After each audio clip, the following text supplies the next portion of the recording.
Eventually, I figured out, they said, no, you booked it, Gordon. I figured out I booked it. There's a lot of tears, a lot of crying, a lot of emotional words. And crying about booking a job, even though not knowing what Avatar the Last Airbender is.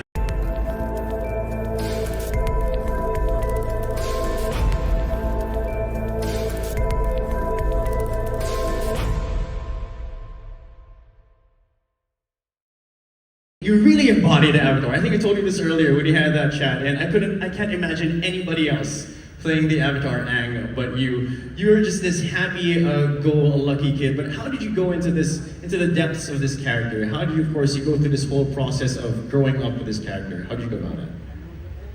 Well, as you guys know, when I did shoot the series, when we all shot this series, I was 11 years old.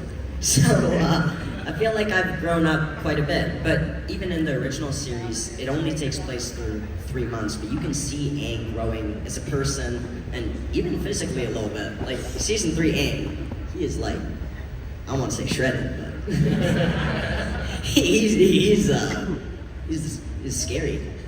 Can you share with us a story of when you found out that you got the role and who broke it to you? Gordon, I gotta go to you for this one.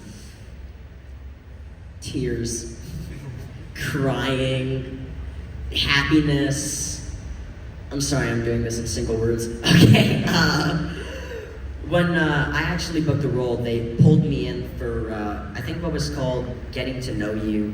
You guys actually had, what was it called? I didn't, but Ian and Gowandia, or no, maybe not Gowandia, but Ian had a personality test. I didn't have a personality test.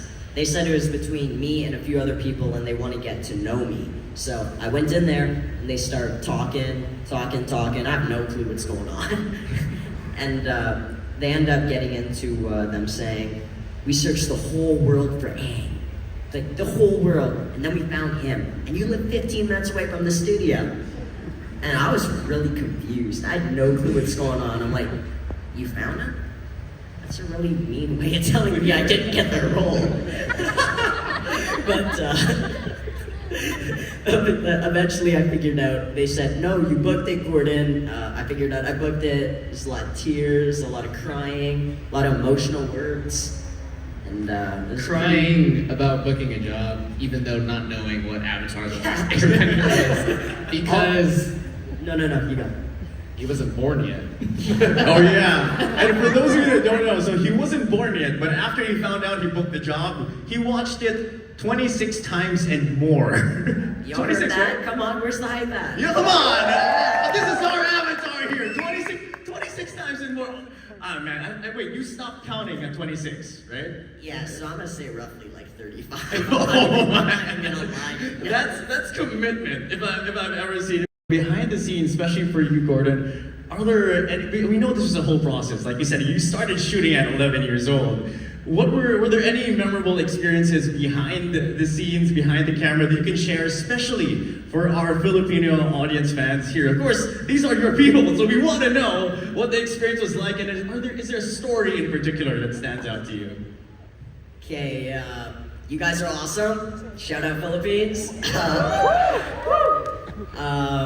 There are so many experiences that were super memorable for me. But if I had to choose one,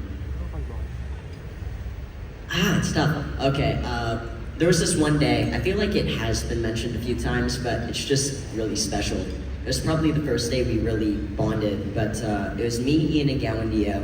We're on Appa, and they say that they need 15 minutes, so we should stay up there, right? So we stay up there, 30 minutes pass, we're waiting up there, we're all sleeping. We're lying down in this tiny saddle, and we're all getting mad at each other. It was a really awesome day. We really bonded over that experience.